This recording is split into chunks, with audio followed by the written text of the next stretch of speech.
I'm milling about with Max Winkler, and he's the writer-director of Jungle Land. Hi, Robin. Hi, Max. How What are do you you? think of my background? I think it's really intimidating.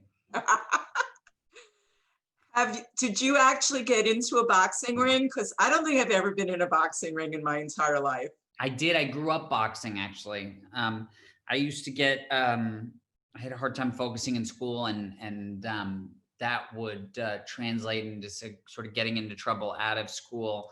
And my parents didn't know what to do with me when during the time before dinner and after school, and they put me in a sorry, my phone's ringing. They put me in a boxing gym to start training and working at on 18th in Arizona, actually a gym that Bob Dylan owned. And Wow. yeah, it was called 18th Street. It was below a synagogue and next to a coffee shop. Why And does that not like it surprise me? was bizarre. And I started boxing there when I was in 9th grade, and I've been boxing since then. And that was where I kind of fell in love with the sport through my teacher there, David Paul, and all the people that boxed there, were incredible. That's where I met Gary Shandling, who was a huge influence in my life. I actually have his boxing shoes in my car. And Peter Oh. Berg, and this great writer, Scott Silver, who wrote The Fighter, and all of these people that kind of became like a family to me and kind of raised me by committee.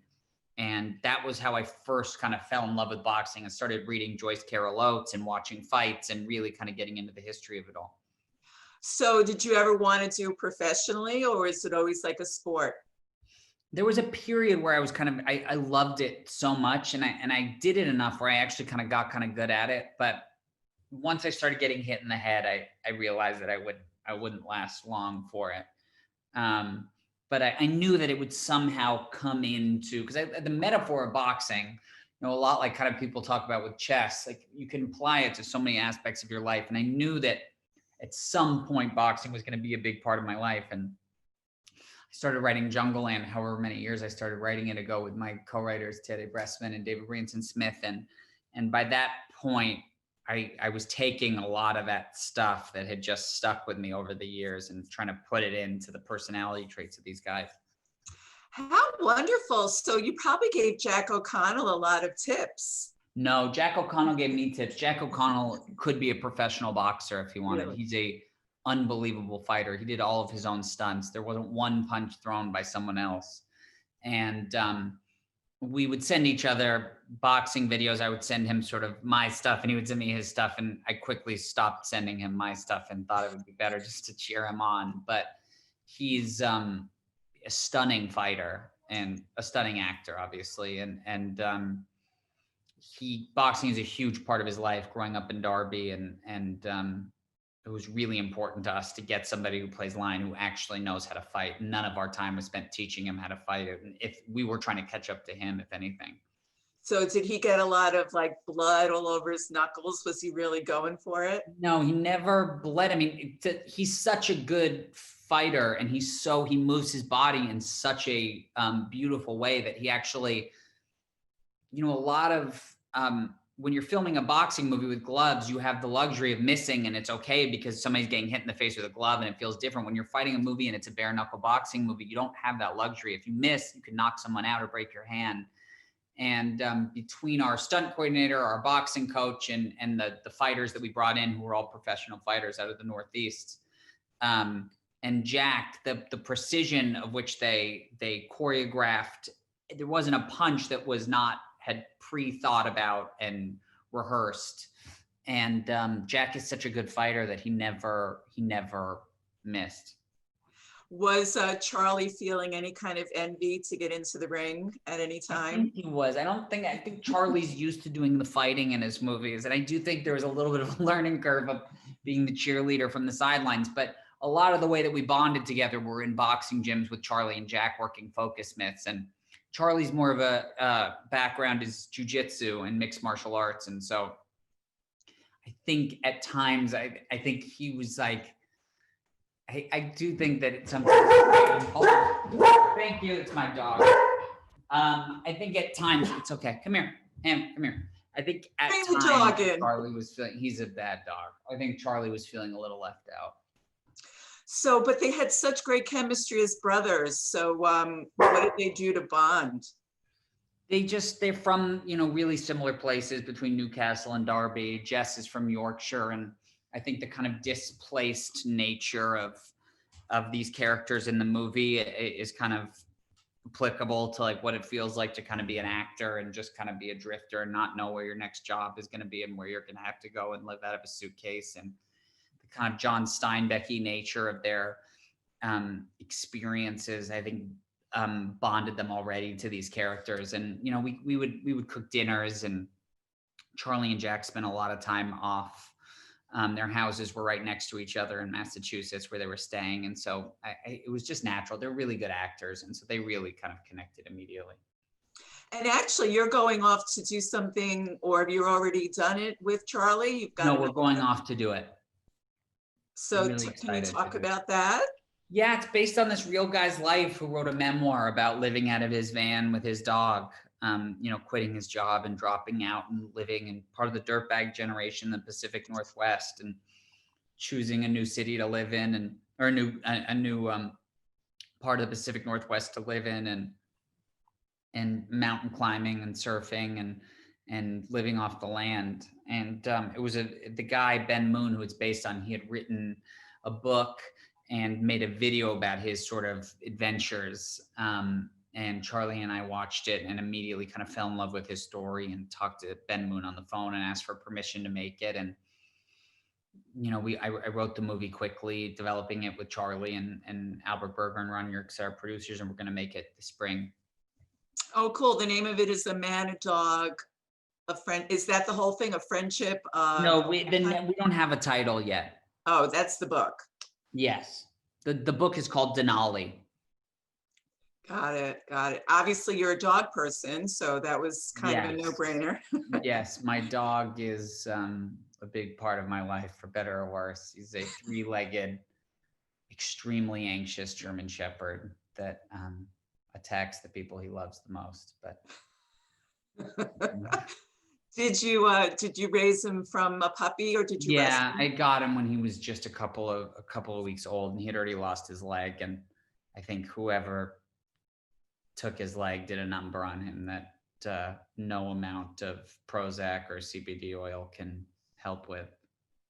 I don't know about this with dogs. I'm still sort of like on the fence about all that, I can tell you on this one, it doesn't work, but we make the most of it. The only motivating factor at this point is cheese and my affection.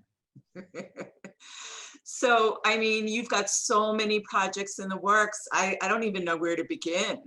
How are you keeping track of everything? Well, I've got a lot of spare time, in what's going on right now in the world. And I'm happiest when I'm working and trying something else and going on a new adventure with people I really like. And it makes it easy. So can we talk about some of them? Is it okay if I mention a couple that are coming out? You can mention anything. Oh, good. I love you. All right. So you've got Cruel Summer, which is going to be on Freeform. Yes, I shot that pilot last year. I just came back from doing a couple of pickup shots in Dallas, and that is off and running, and I'm really excited for people to see that show. I think people will be really into it. Anybody cast in there that you can talk about? And it's a really good cast.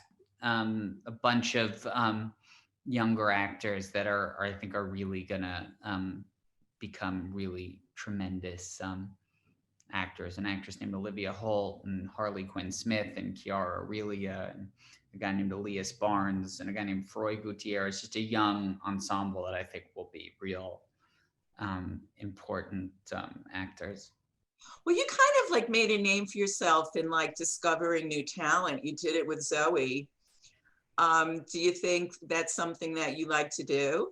I love to do it. I mean, I love to work with talented people, and Zoe had been working for a really long time before Flower, but Flower was something that so many people would just love to perform in so much for good reason. And I knew she could do it because she can do anything.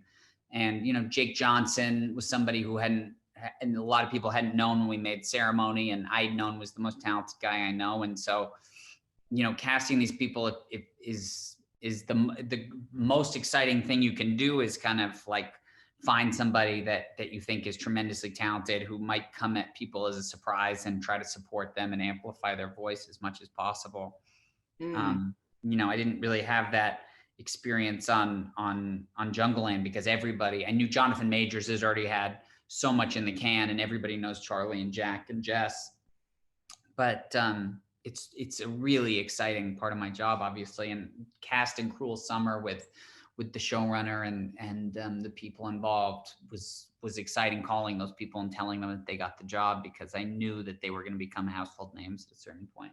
Oh yeah. Now tell me about your production company. I love where you get like names. Like, how did you come up with the name, the Walcott Company? That is based on a character that Jake I love what you're doing with your hair, by the way. I just can't believe how bad it looks. Jake Johnson and I had created a character. One of the first things we had ever written together was about a guy, a women's basketball coach, alcoholic, named Walcott, who lives in Las Vegas and joins a reality show. And so that name has always kind of become our metaphor for doing something crazy and seeing what happens. And so we try to use that name as much as possible. So also coming out of that company, you've got another project. Is it Fruitcake with Will Ferrell and Julianne? Yes, we're doing that as a television show now. That's in flux. In flux because of COVID, or? Yeah, a lot of factors. So what do you want audiences to come away with when they see Jungleland? I hope they like it as much as we enjoyed making it, despite how hard it was. The thing I'm most proud of in the movie is the actors and the work that they all did, and I'm just really excited for people to see it. Why was it hard to make it? In what respect? It's just really hard to make movies. The hours are really long, and getting all the pieces to come into order are really difficult. And it's, for a movie to get made, is kind of like an act of God plus good luck. Like it doesn't happen a lot. And when it turns out something that you're really proud of, like this one, you hope people will get to see it, because I think, you know, I can honestly say everyone from our location scout to our cinematographer to our producers to our hair and makeup to the actors, both leads and supporting actors, I think they did such a tremendous job. And I'm just really proud of everything they did. And I also think it's such an emotional journey. I think, you know, even because there's boxing involved, and also, you know, women will love it just as much as men in many ways. I hope so. Yeah. We didn't make it for one type of person, we just made something that was, you know, emotionally touched us, and we hope it has the same effect on people who have siblings, on people who have been in love, on people who have fought for something they believed in. And yeah. Well, thanks, Max. Thanks for joining me. That was fun. Yeah, for me too. All right, take care. You too. Bye-bye. Bye. Always news. Always refreshing. Always candid. Always milling about. Robin Milling delivers what celebrities are saying to you.